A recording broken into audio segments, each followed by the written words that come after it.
luar kebutuhan-kebutuhan politik itu dikembangkan, semuanya dibikin rapat akbar, Muludan rapat akbar, Rejepan rapat akbar, Muharraman rapat akbar, terus semua dibikin.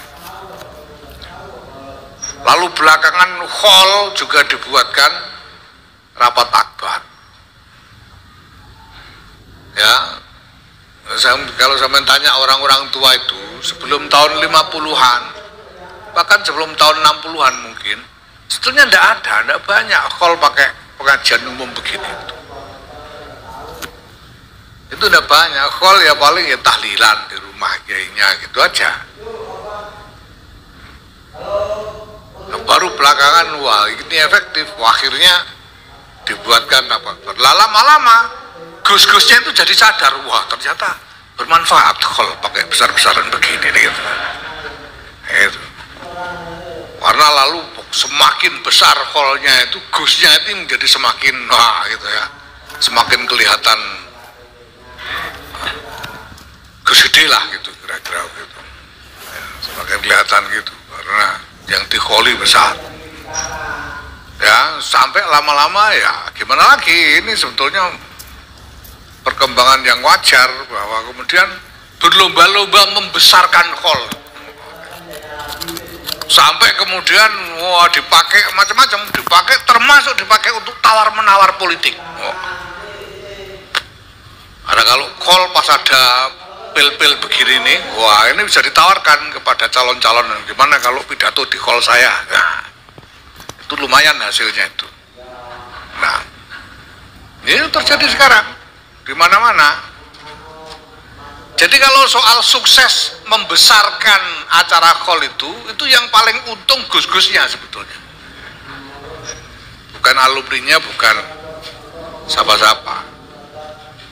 Nah tapi jelas kita memang butuh sukses yang sejati dari hall semacam ini. Nah menurut saya sukses yang sejati itu adalah apabila kegiatan hall semacam ini itu pertama bisa menjadi kesempatan untuk para alumni ini untuk saling ketemu, saling bertukar cerita, dan saling belajar lagi satu sama lain. Kalau dulu hidup bareng tunggal bantal di godaan dan sebagainya, ya. Nah sekarang sudah pulang masing-masing, sudah punya tempat sendiri-sendiri di tengah-tengah masyarakat, bisa saling bertukar cerita dan berbagi pengalaman, saling mengajari satu sama lain. Kadang-kadang kan nasib orang ya kita tidak tahu. Kita eneng pondok biyen kalahan, saiki malah dadi luwih moncer timbang sing menangan gitu loh misalnya. Itu kan ada ya begitu itu. Nah dengan kesempatan itu, nah mungkin nanti bisa saling mempererat hubungan, bisa saling bantu. Kalau punya kepentingan apa, kira-kira temannya bisa bantu, bisa saling bantu dan seterusnya. Itu menurut saya sukses yang menjadi kebutuhan alumni yang pertama. Nah ada sukses lain yang lebih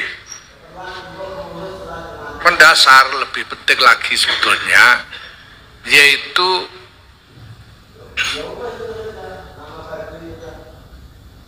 pembaruan ya, diperbaharuinya, disegarkannya kembali dan diperkuatnya hubungan ikatan ruhani antara kiai, antara santri-santri ini dengan kiainya. Itu justru yang pertama-tama sukses yang sebetulnya persis menjadi kepentingan kita semua. Ya, karena sampean ngaji di sini tuh, sampean ngaji kepada Kiai Khalil, ngaji kepada Kiai Bisri, ngaji kepada Kiai Mustafa, ngaji kepada Kiai Adib. Sampean itu kan mengambil agama. Ini sampean itu yang sampean ambil dari sini itu agama. Karena ilmu yang sampean pelajari di sini itu agama. Ala inna hadzal ilma din. Makanya ada perintah fanzuru amman ta'khuduna dinakum. Sampean ngambil agama, ini soal nasib sampean di akhirat loh ini. Sampean ngaji di sini, menerima pelajaran dari kiai-kiai sini, sampean pegangi, sampean amalkan, itu untuk apa? Kan untuk selamat dunia akhirat tuh.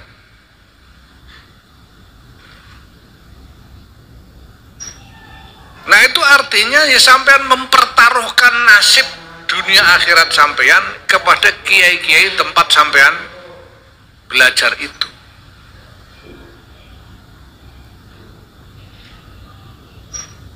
Jadi selamat atau ora selamat iku apa jare slamete kiai ini. Kiai ini ora slamet jebuar ora slamet kabeh ngono ae. Nah kita ngaji kepada kiai itu karena kita punya keyakinan bahwa kiai ini memang pembawa agama yang muktamad,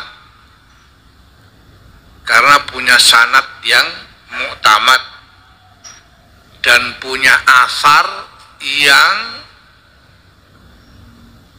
muhakkak, yang nyata-nyata bisa dilihat bahwa beliau-beliau ini memang pembawa-pembawa agama yang bisa dijadikan sandaran, kan itu.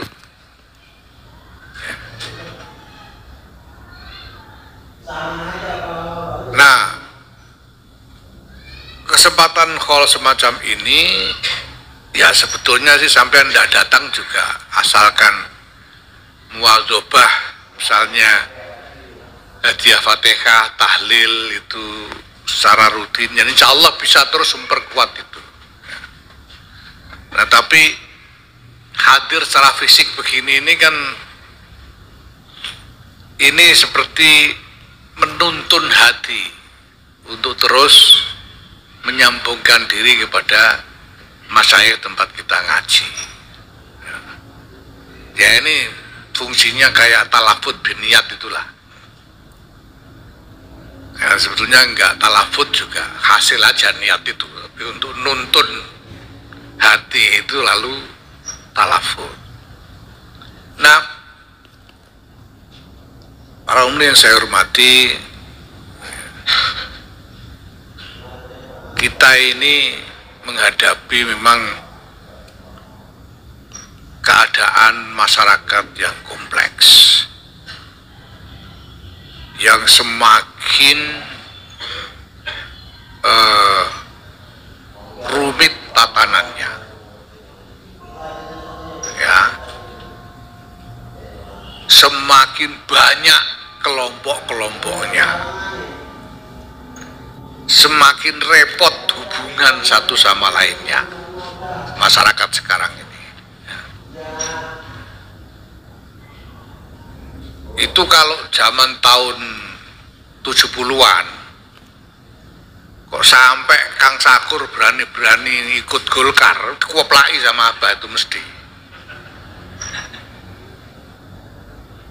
Tapi saya kira Abah itu yang menyadari tahun 80-an itu masyarakat sudah lebih kompleks, makanya dibiarkan aja, paling-paling gremeng, mentolo temen, paling-paling gremeng gitu aja, tapi dibiarkan.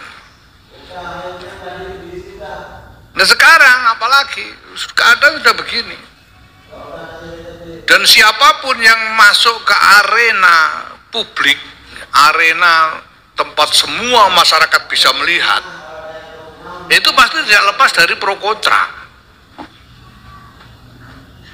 Apalagi zaman sekarang ini, ketika udah pertarungannya sampean ngeluh kalau saya ceritani, pertarungannya memang rumit, dia apa boleh buat ya. Kalau orang masuk dalam arena publik semacam itu, pasti dia akan menjadi sasaran pro kontra. Orang yang kepentingannya sama atau sesuai itu pasti memuji-muji. Orang yang merasa dirugikan mencaci maki itu biasa. Apapun niat kita, apapun niat kita. Ya. Maka ya ndak usah diambil hati kalau ada yang ikut-ikutan misu-misui saya misalnya gitu ya. Itu ndak usah. Memang begitu tuh masyarakat sekarang ini. Apa boleh buat? Arena publik itu gampangannya panggonan gelut lah. Makanya saya bilang sama ibu juga ketika ibu ngeluh iki piye gitu saya bilang. Ya saya bilang sama ibu pun anjenengan betul saya melok ndelok saya bilang gitu. Pancen niki panggonane gelut nih. Nggih nasibe jenengan duwe anak tukang gelut kabeh ngeten niki. Saya bilang gitu. Jenengan ndongakno mawon mboten usah ndelok gelute. Lah iya kok mentolo temenan empun nah niku isine donya. Jenengan kan ndelok niku kakean mangkel karo wong, karo kakean mangkel karo wong niku marai abri-abri donga saya bilang. Saya bilang gitu. Lah anu di-share ning grup. Wong ora sampe lek grup dal mawon nah. Lah grup anu grup sekolahan biyen grup apa mawon meter ampun sampe lek grup. Lah aku admine. Repot itu. Repot ini. Ya gimana lagi begini. Ya saya bisa memahami ibu ya mesti ikut deg-degan jadi anaknya dipisui mesti melu mangkel dan sebagainya gitu. Tapi mangkel itu percuma. Saya sendiri sudah ya paling tidak nyaris tidak bisa mangkel sudah gitu. Karena percuma dimangkeli apa-apa gitu loh, anaknya ngono. Yang pertama, yang kedua itu orang yang misu-misu itu karena kepentingannya sedang tidak sesuai. Nanti kalau pas kepentingannya sesuai, balik dia jadi ikut memuji-muji gitu. Itu begitu dunia itu sekarang ini, jangan kaget dan tidak usah diambil hati. Ya, saya sudah menyadari ini sejak awal ketika saya akhirnya, jadi saya sebelum nyalon ketua umum saya pamit sama Lek Mus, Lek kula ajeng maju calon ketua umum Lek. Lah niatmu apa? Lek Mus, ini kula niati ngelamar pendamelan. Nanti nawar pendamelan, kalau jelasno kok kalau cabang-cabang pekerjaannya ini. Jadi saya maju jadi ketua umum PBNU itu, jadi calon ketua umum itu saya bilang ke cabang-cabang, saya ngelamar kalau boleh sampean mau terima, saya ngelamar jadi ketua umum untuk mengerjakan pekerjaan ini. Saya sebutkan pekerjaannya. Kang Sakur ingat itu kan, saya pernah datang dia waktu saya kampanye ketua umum itu dulu. Saya jelaskan, saya ngelamar pekerjaannya ini. Sudah saya sampaikan. Dan saya sudah kasih apa? Disclaimer, saya kasih peringatan awal. Nah nanti kalau sampean milih saya dan saya jadi ketua umum beneran cabang-cabang ini cabang-cabang ini nanti akan tambah capek, tambah pusing, saya bilang gitu. Sebelum muktamar udah saya bilang gitu. Iya kan? Saya udah bilang gitu. Kalau sampean pilih saya dan saya jadi ketua umum beneran, itu nanti cabang-cabang akan lebih capek, akan tambah capek, tambah pusing. Ya. Makanya sekarang kalau ada cabang ngeluh, gimana ini sekarang kok jadi pengurus NU repot, banyak urusannya begini begitu ya. Saya coba bilang rasakan akibatnya, saya bilang gitu. Sudah saya kasih tahu sejak awal kok salahnya sendiri. Nah kalau sampean dulu muktamar ndak ikut milih saya bilang ya nasib sampean sudah ikut kena akibatnya. Nah begitu saya tamar, saya terpilih, saya matur lagi ke Lek Mus, saya bilang Lek, kula pamit ajeng dablek 5 tahun, saya bilang. Saya pamit ke Lek Mus, saya mau dablek 5 tahun. Dablek itu artinya pokoknya saya kerjakan ini. Orang mau bagaimana aja saya tidak peduli. Saya udah janji kok. Udah janji sejak awal saya maju sebagai calon, saya mau kerjakan ini, itu saya kerjakan. Gitu. Orang mau nggak terima, mau protes, mau ini, tidak peduli pokoknya. Kalau nggak mau, silakan ganti saya. Ya, maka kemarin ada yang ngomong MLB, sayangnya yang ngomong pengangguran. Kalau yang ngomong lebih bermutu begitu ya saya perhatikan beneran. Saya silakan, kalau mau MLB silakan. Saya kan ngelamar pekerjaan biasa, orang ngelamar kerjaan diterima habis itu dipecat, itu kan di mana-mana terjadi gitu, biasa. Kalau memang nggak tahan ya sudah ganti aja. Tapi kalau nggak mau MLB ya tunggu nanti muktamar, cari ketua umum yang lain kalau nggak tahan sama saya bilang begitu. Karena saya udah janji sejak awal. Dan memang persis ini yang saya kerjakan, saya tidak mengerjakan yang lain-lain kok. Saya juga tidak mau sekarang disuruh pengajian umum apa kan tidak mau saya. Tidak, saya udah janji saya mau kerjakan ini kok. Makanya tidak usah kan bikin pengajian umum ngundang saya, tidak akan saya mau. Ya. Karena sekarang pekerjaan saya ini khusus.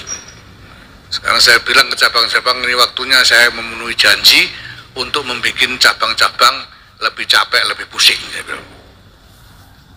Karena itu memang yang saya lamar